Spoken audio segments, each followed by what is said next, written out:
Hey guys, welcome to Kirbits, the show where we talk a bit about Kirby.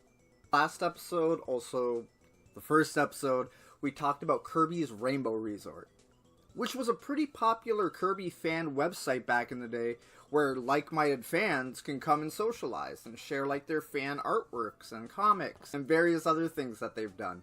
Kirbits is a show about just exactly what it is. We just talk about Kirby for a little bit, and each episode we just have a new topic based off of the Kirby series.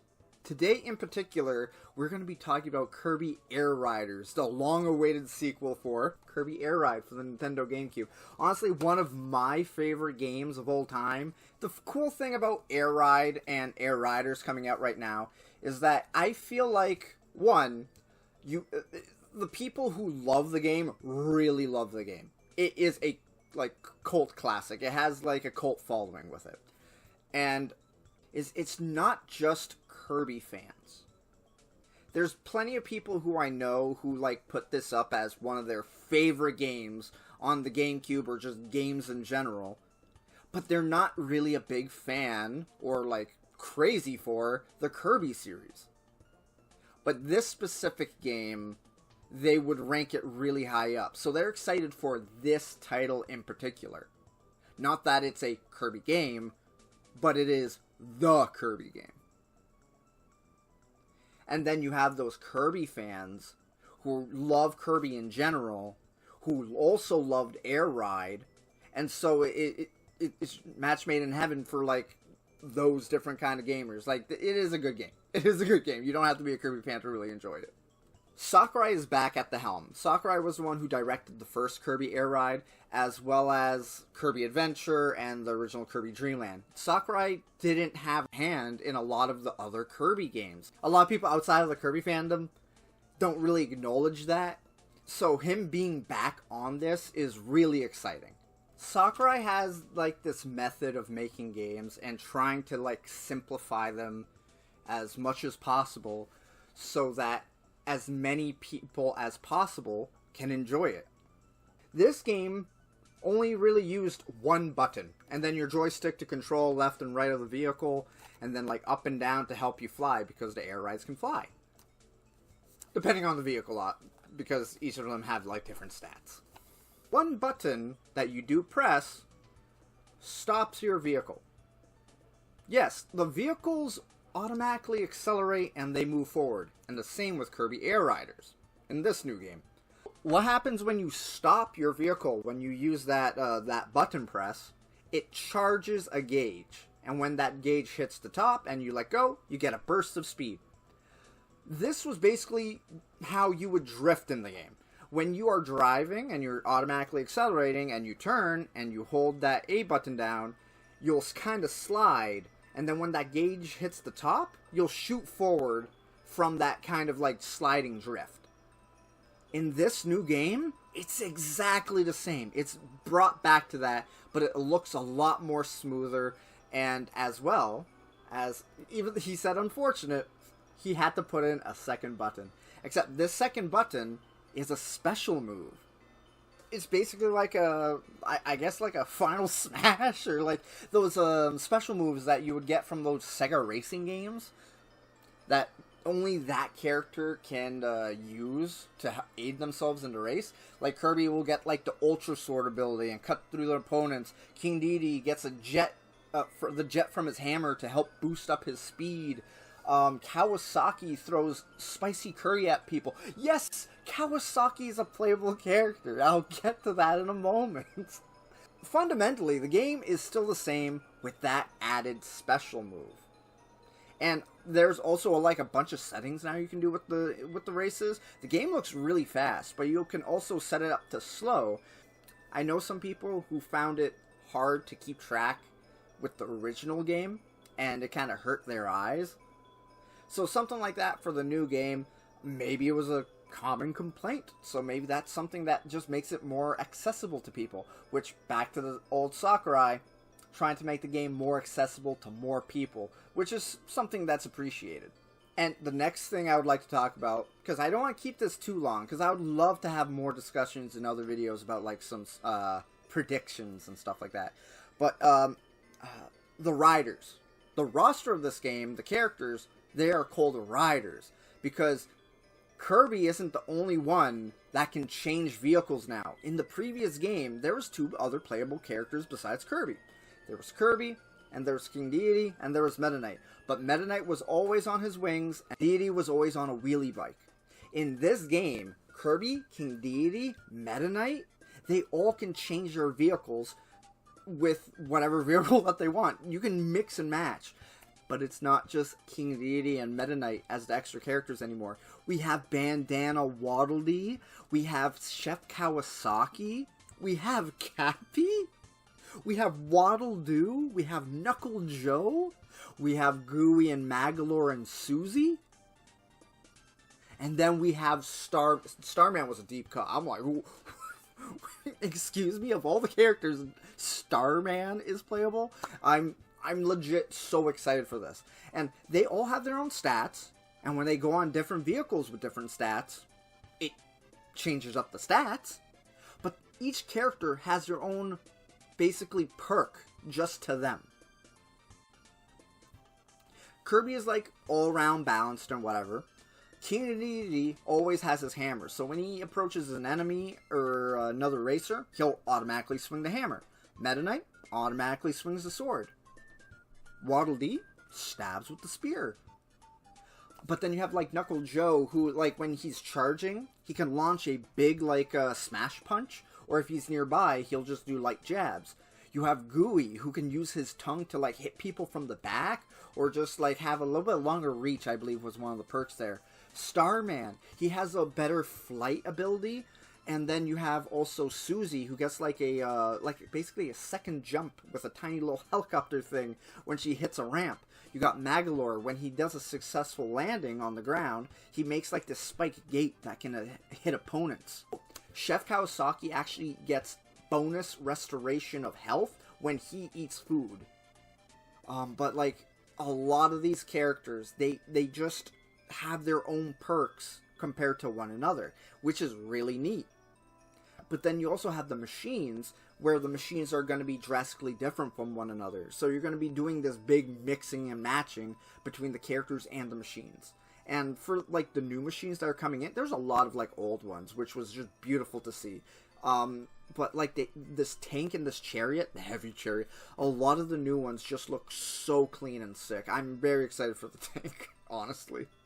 And I have, like, way more thoughts over the rider characters and the machines. So if you're interested in hearing, like, my speculation of, like, what other riders will be added, just let me know so I can actually know people might want to hear that. And I'm glad to say, this game, Kirby Air Riders, sorry, that was the oven for my cookies. So far, this game is matching up to it too. It visually looks so good. Oh my god, and I almost just forgot to mention. Okay, so like Mario Kart has the item boxes. In this game, you use abilities. But wait a minute. Only Kirby's able to use abilities. Not this time. No, in this game, every single character can also now use ability hats. Fire Deity, who debuted in Kirby Right Back At You, in Deity Right Back At You, is now in a game. I like to think Fire Deity is now canon. So that was one change that they made in this game to just make it more fair amongst everybody, because in the previous game only Kirby was really the playable character besides Deity and Meta Knight. And so Kirby was the only one who could take advantage of having the items. So to make it a lot more fair with the strategy of selecting your rider with that specific ability they have, mixed with the abilities and traits of the vehicle they choose, plus that abilities that they could pick up within the race, it makes it a lot more, it makes it just a lot more interesting. So I completely understand that. And in the previous game, Air Ride wasn't really the thing that drew people to it. for most people. Like the Air Ride, the actual racing mode, it was City Trial. And they showed City Trial now, and it's it's way more expansive. I personally wanted more than just one map, but this map that they gave us has like so many layers to it looks like, and it's a lot larger than what we had on the GameCube. I would hope so. Within the map, there's points where this big beam of light will show up, and then if everybody comes to that point, it can start off this like small race or little battle in this arena, or like you make a course that you can guys do a drag race in. So there's a lot more interactive things going on during the City Trial now too. And there's up to 16 players now, and online play. So City Trial now is looking like it's going to be fantastic. And obviously you get your events at the very end of it. The disasters that kind of happen during City Trial looks pretty cool too. The meteorites are back, but now there's also raining Gordos. One of my favorite ones is Dynablade being back, but also Kracko.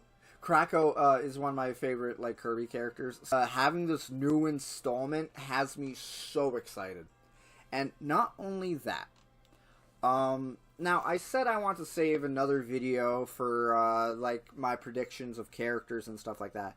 But one thing I would like to say before just getting off of this, this Kirbits is just me talking for a bit, just general thoughts at the very moment of the direct, and wanting to discuss things with you in the comments. That's why I want to make this.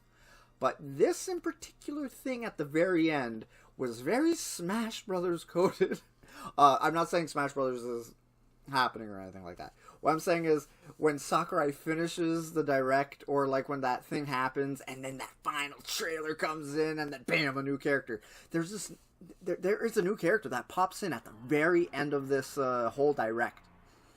And it took me maybe 10 minutes to really click into what I was actually looking at. It's like this giant black tumbleweed comes from the sky and starts rolling around, right? And then it starts manifesting into a wheelie bike. And it kind of looked like the King Deity's main wheelie that he used in the GameCube game. But when it started manifesting the rest of the body, and then I see the hair, it looked like dark matter in the swordman form. But then when I started looking at like this part on its forehead, it looked like King Deity's crown, but a lot more pointed. And then when I was looking more at like how this mask over his face kind of like protruded out like there was a beak, and then being on that cart, but then his mittens on the handlebars, he really just looked like a altered version of King Deity. Besides that, there was a muffler coming right out of his other eye. He had one blue eye, which instantly I'm like, that's Sans. That's Sans Undertale right there. But then the muffler came out. I'm like, oh no, it's not Sans. It is Engine from Crash Bandicoot. Yes, it looks like, shape-wise, like King Deity. It's on a wheelie bike, like King Deity.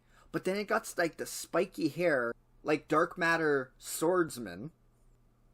But when he was kind of manifesting in that like shadowy figure, like dust cloud ball thing, somebody online I heard was saying it reminded them of Nightmare, which that was from Kirby's Adventure, which is a Sakurai directed game, Sakurai made game. So showing that could be in reference. Maybe Nightmare is involved in this game. But this is just what I want to like say before the very end of this. Maybe you guys want me to follow up on more theories and thoughts of it. I think there might be a story mode in this game. Will this mean, like, if this is King Deity, is it only King Deity? Is this King Deity's brother? Is this a parallel King Deity? In the story mode, is this just actual King Deity in the story mode? Or is there going to be other characters in this muffler-headed form? I would love to hear your guys' opinions and, like, what you think's going to happen with this game. Because I'm pretty certain that there's going to be a plot in this one. and I'm really excited for that. Kirby Air Ride for the GameCube had 3 modes. It had Air Ride, it had City Trial, and it had Top Ride. Top Ride wasn't talked about in this direct at all, and Top Ride was never a popular one within the fan base. I personally like Top Ride. It was a fun little minigame thingy on the side, but I can totally see them not include it, but still want to include a 3rd mode. And I feel like there might be a story mode. I really hope so.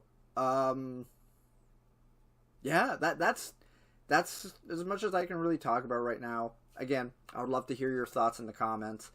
Thank you guys for coming back to Kirbits Episode 2. And, yeah. Keep right. Come on, don't.